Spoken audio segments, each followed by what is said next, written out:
Əziz həmvətənlər, müzəffər Azərbaycan ordusu döyüş meydanında yeni qələbələr qazanır. Bu qələbələr hər bir Azərbaycan vətəndaşını sevindirir. 30 ilə yaxın torpaqlarımızı işğal altında saxlayan düşmən döyüş meydanında Azərbaycan ordusunun gücünü görür. Biz öz torpağımızda vuruşuruq, öz torpağımızı qoruyuruq və işğalçıları bundan sonra da öz torpaqlarımızdan qovacağıq. Xalqımız döyüş meydanından, cəbhə bölgəsindən səbirsizliklə yeni xəbərlər gözləyir. Mən çox şadam və mən xoşbəxt adamam ki, bu şad xəbərləri Azərbaycan xalqına çatdırıram.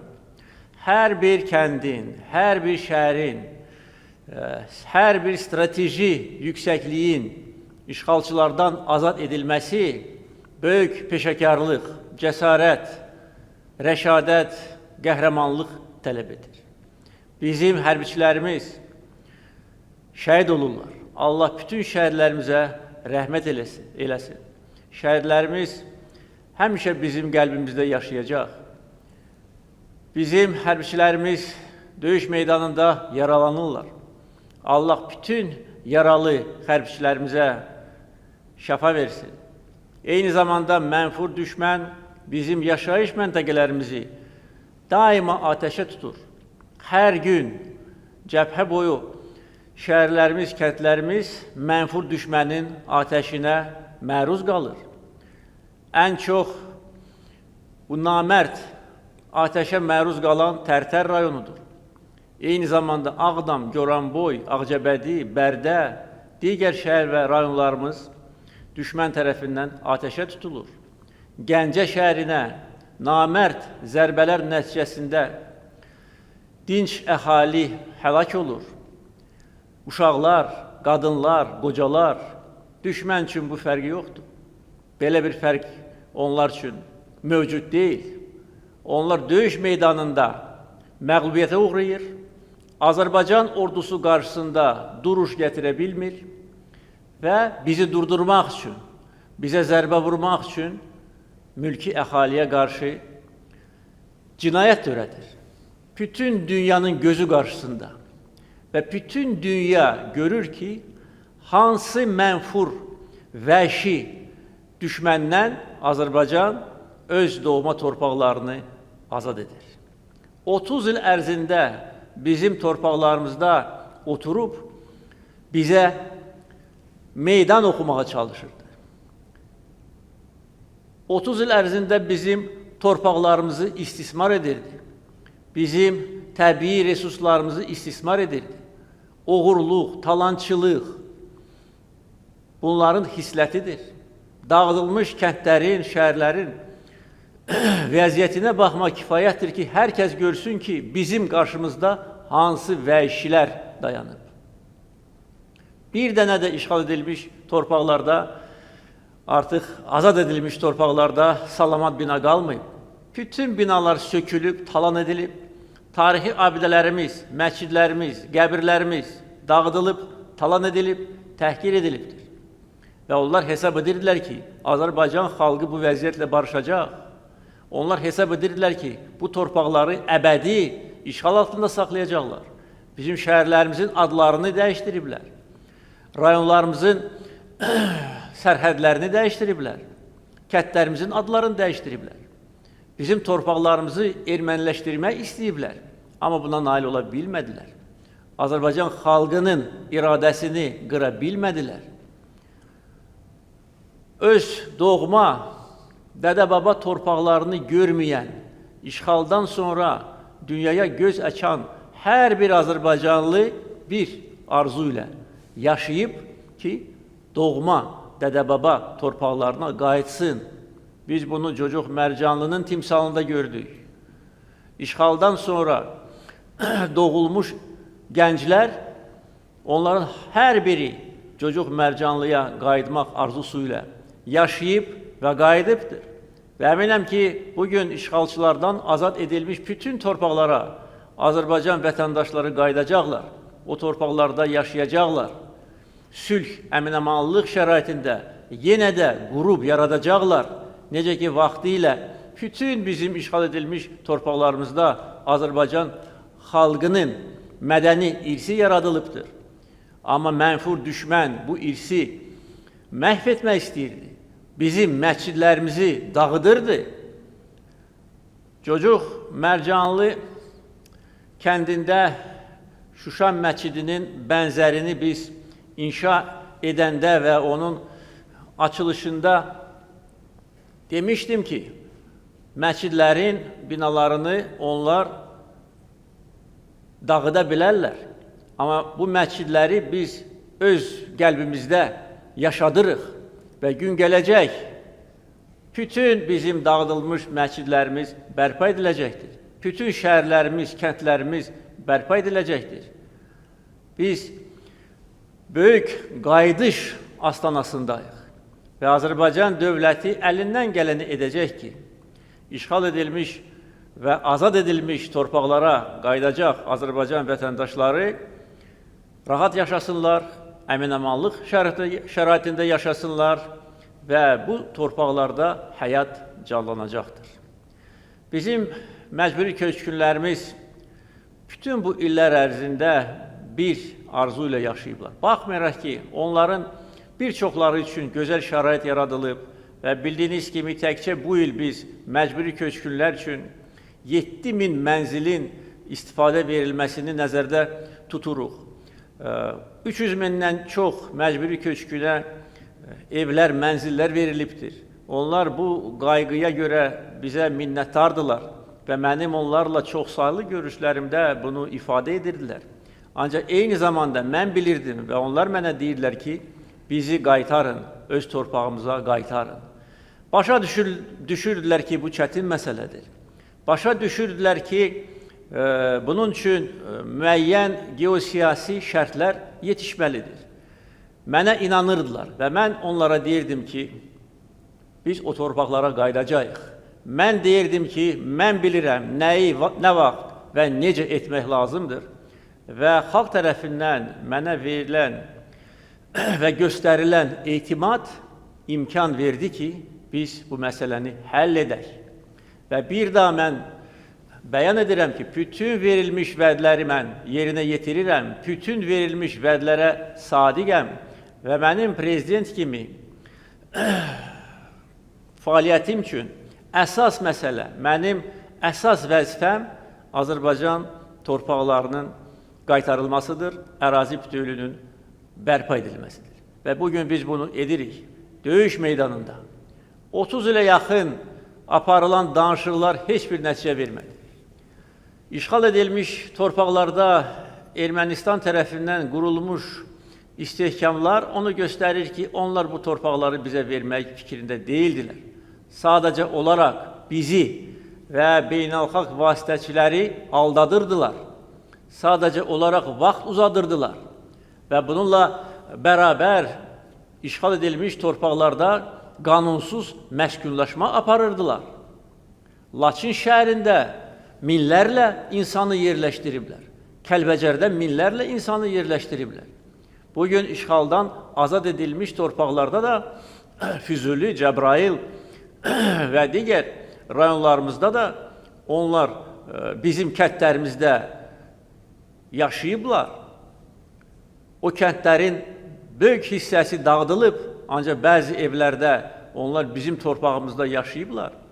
Azərbaycanlılara qarşı etnik təmizləmə aparmaq, Azərbaycanlılara qarşı soyqırım törətmək, bizim vətəndaşlarımızı doğma torpaqdan didərgin salmaq və ondan sonra dırnaq arası referendum keçirmək tamamilə insani əxlaqa, qanuna, beynəlxalq hüquqa ziddir. Heç kim Qondarma Dağlıq Qarabağ dırnaq arası respublikasını tanımayıb. İndi onlar əlləşirlər, vurnuxurlar ki, ölkələr, dünya ölkələri Qondarma kriminal qurumu tanısınlar. Ağıllarını itiriblər. Başa düşmürlər ki, heç kim bunu etməyəcək. Başa düşmürlər ki, bunu edən hər bir ölkə artıq Azərbaycan üçün dost ölkə sayıla bilməz. Nəinki dost ölkə? Bu ölkə ilə biz bütün əlaqələri kəsəcəyik. Amma onlar ağlını itiriblər. Bugün çalışırlar ki, bu status quo-nu bərpa eləsinlər. Mən demişəm, status quo yoxdur. Status quo-nu biz məhv eləmişik. Və düz də eləmişik. 30 ilə yaxını gözləmişik. 10 il bundan əvvəl Minsk qrupunun həmsədrləri, onların prezidentləri səviyyəsində açıqlama verilmişdir ki, status quo qəbul edilməzdir. Biz də bunu dəstəklədik, biz bunu bəyəndik və bizdə böyük ümidlər yarandı. Ondan sonra danışıqlar masasında əldə edilmiş müəyyən tərəqqi bizim ümidlərimizi artırdı. Amma sən demə, mənfur düşmən sadəcə olaraq bizi və beynəlxalq aləmi aldadırdı. Bu, beynəlxalq vasitəçilərə hörmətsizlikdir. Və status quo-nu biz dəyişdirdik. Döyüş meydanında. Güc göstərərək.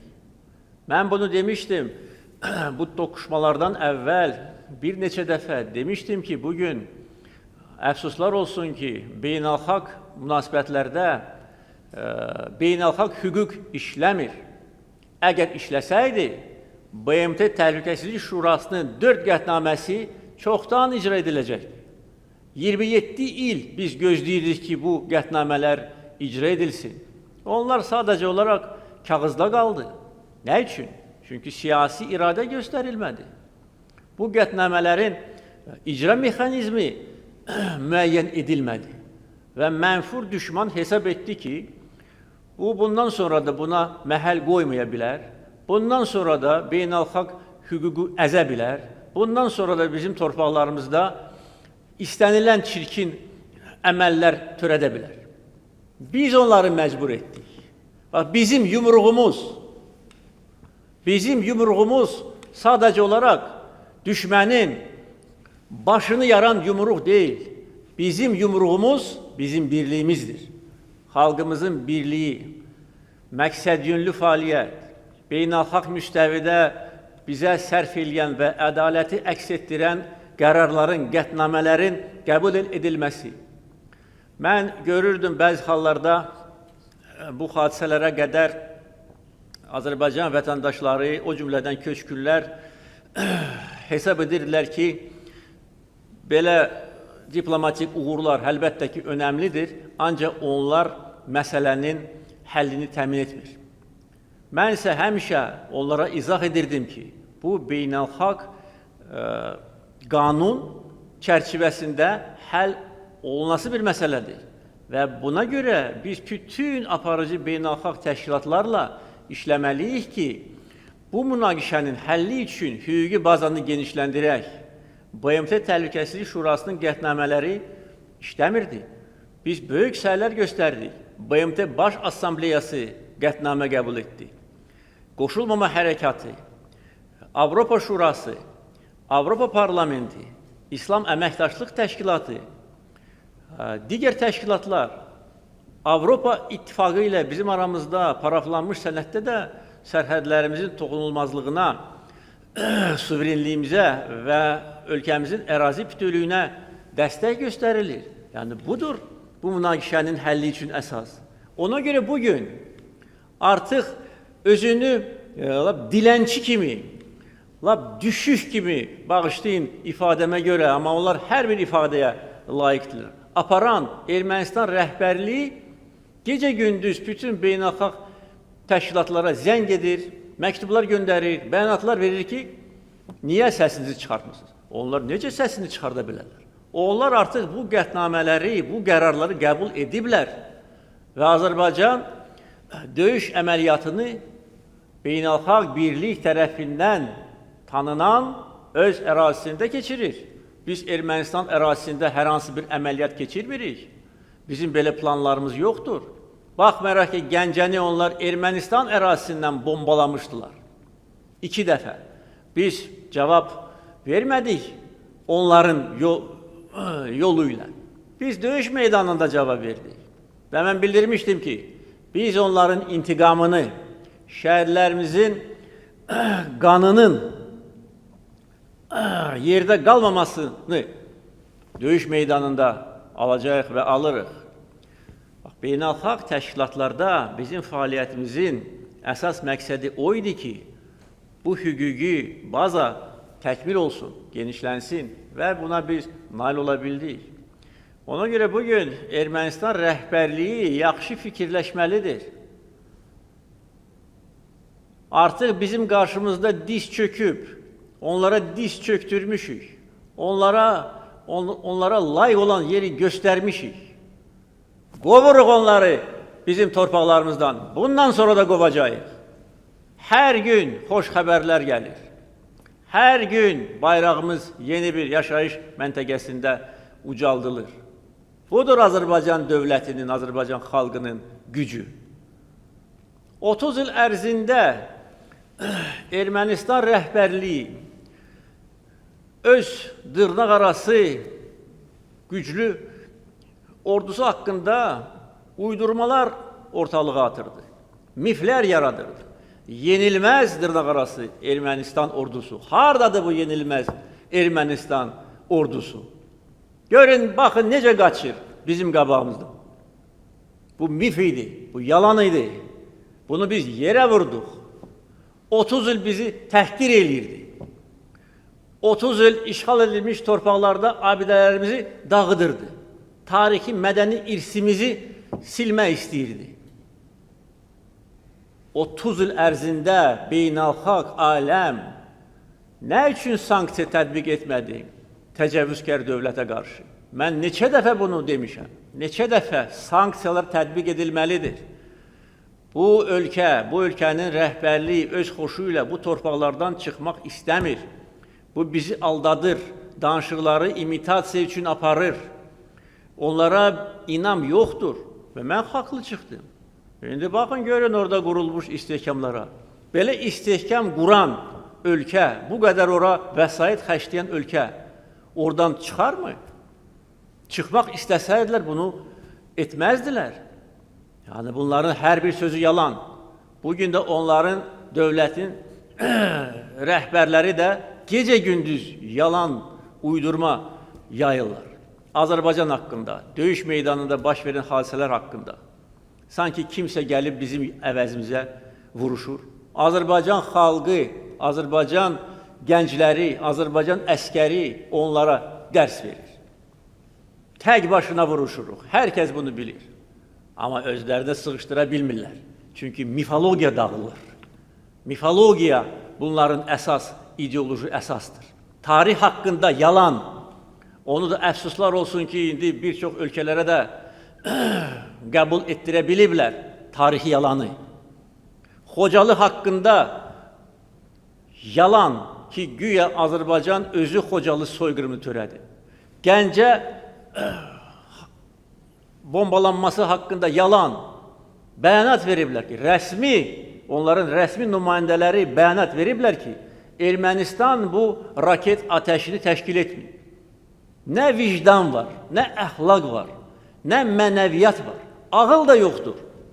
Ağıl olsaydı deyərdilər ki, baxın bu balistik raketin deməli start nöqtəsi və atış istiqaməti dünyada aparıcı ölkələr tərəfindən izlənilir. Hardan atılıb, hara dəyib və balistik raketlərə döyüş tapşırığı verilir. O təsadüfən o yaşayış masivinə düşməmişdir. Gecə vaxtı, qəsdən. Amma ağıllarını itiriblər, dünyanı aldatmağa davam edirlər ki, güya ki, kim bəs atıb Gəncəyə bu raketi? Biz özümüz mü atmışıq?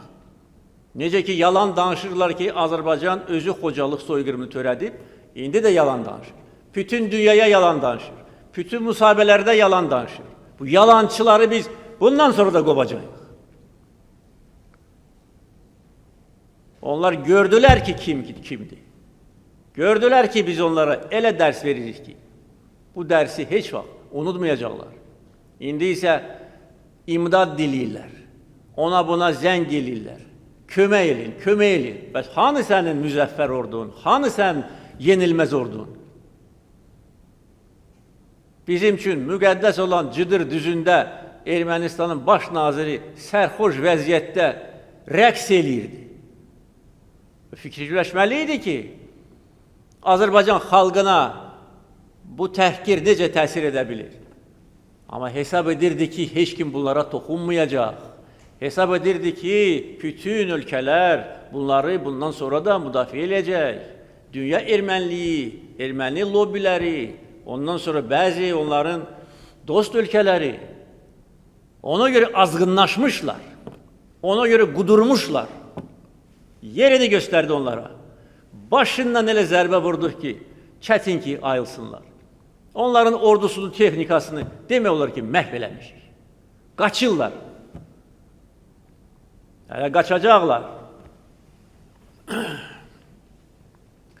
Bir sözlə, döyüş meydanında bizim üstünlüyümüz artıq heç kimə sir deyil. Biz haqq yolundayıq. Bizim işimiz haqq işidir. Biz öz torpağımızda vuruşuruq, şəhidlər veririk, öz ərazi bütövlüyümüzü bərpa edirik. Və bundan sonra da bu addımlar atılacaq.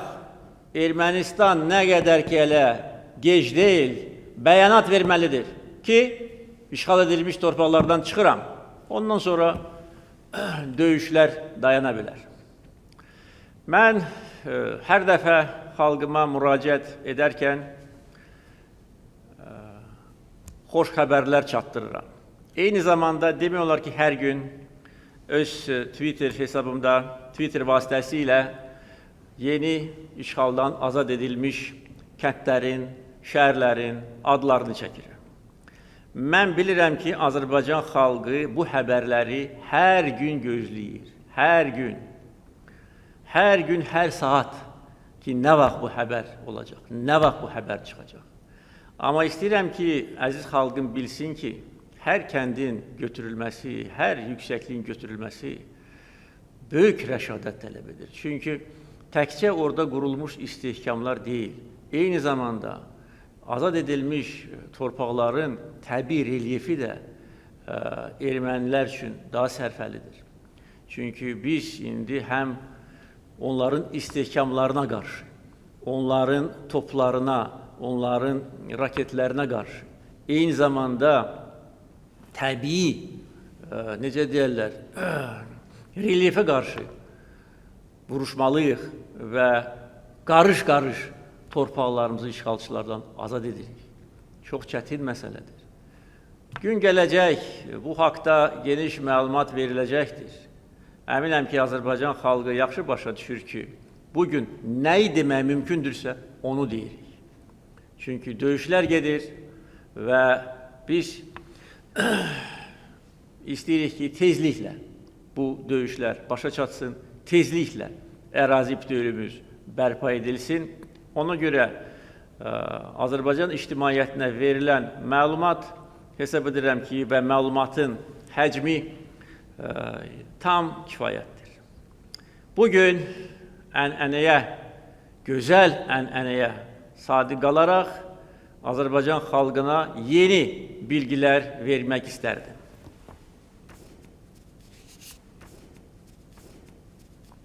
Düşmənin məhv edilmiş və hərbi qənimət kimi götürülmüş texnikaları ilə bağlı məlumatı əziz xalqıma çatdırıram.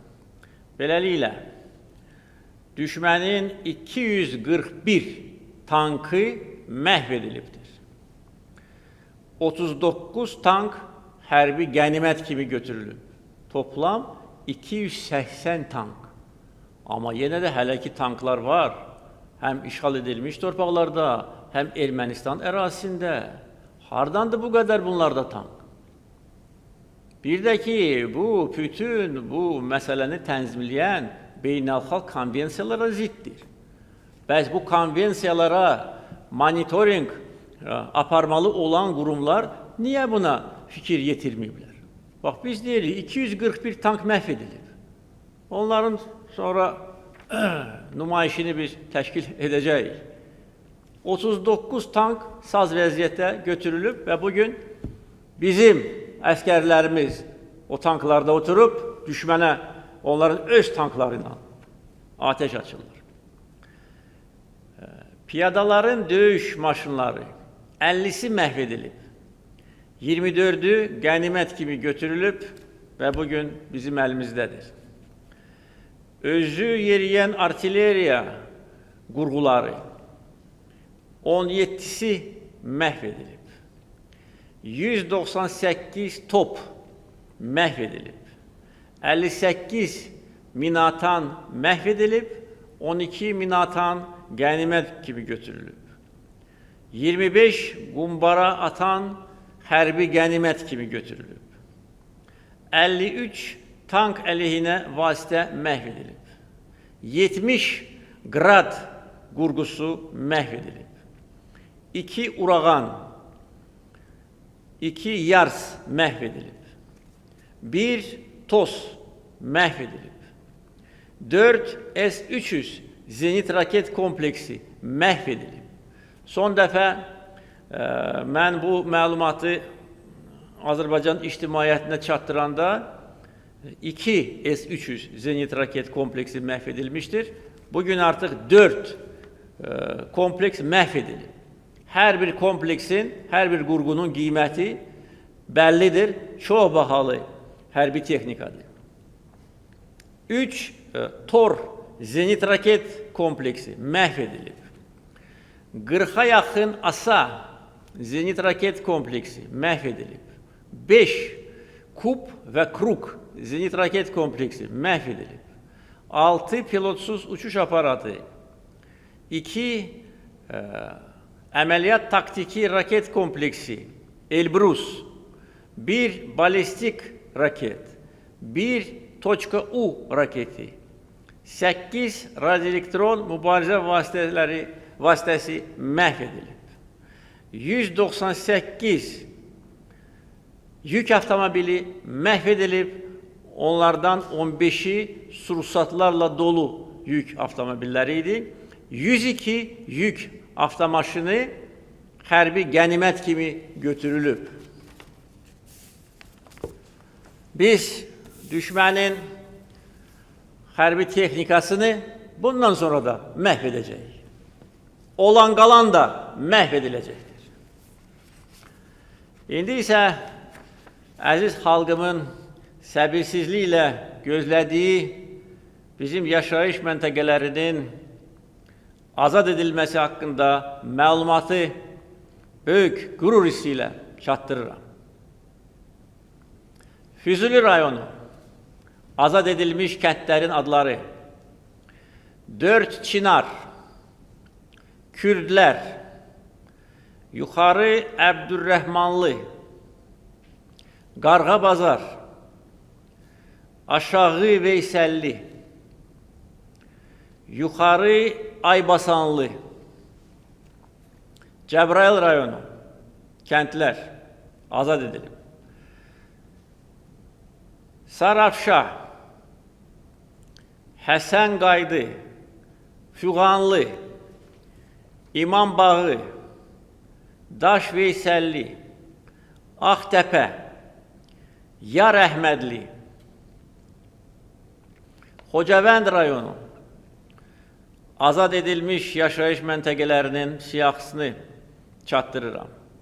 Ağcakənd, Mülküdərə, Daşbaşı, Günəşli, bu Günəşli kəndinin keçmiş adı Noraşın idi. Vəng, bu kəndə yeni Azərbaycan adı verirəm. Bundan sonra Vəng kəndi Çinarlı kəndi adlandırılsın. Adı mübarək olsun. Zəngilan rayonu, Şanlı Azərbaycan ordusu Zəngilan rayon ərazisinə də daxil edilib, giribdir və yaşayış məntəqələrinin azad edilməsi təmin edilibdir. Zəngilan rayonu ərazisində yerləşən yaşayış məntəqələrinin adlarını çəkirəm. Havalı kəndi, Zərnəli kəndi, Məmmədbəyli kəndi, Həkari kəndi, Şərifan kəndi, Muğanlı kəndi, və Zəngilan şəhəri. Zəngilan bizimdir, Qarabağ bizimdir. Əziz xalqım, əziz Zəngilanlılar, Füzulilər, Xocabəndlilər, Cəbrayıllar və digər işğal edilmiş rayonların sakinləri, biz öz missiyamızı yerinə yetiririk. Düşmənə layiqli cavab veririk. Düşməni cəzalandırırıq. Düşman bizim qarşımızda acizdir. Düşmanın belini qırırıq, qıracağıq. Qarabağ bizimdir, yaşasın Azərbaycan, eşq olsun Azərbaycan xalqına.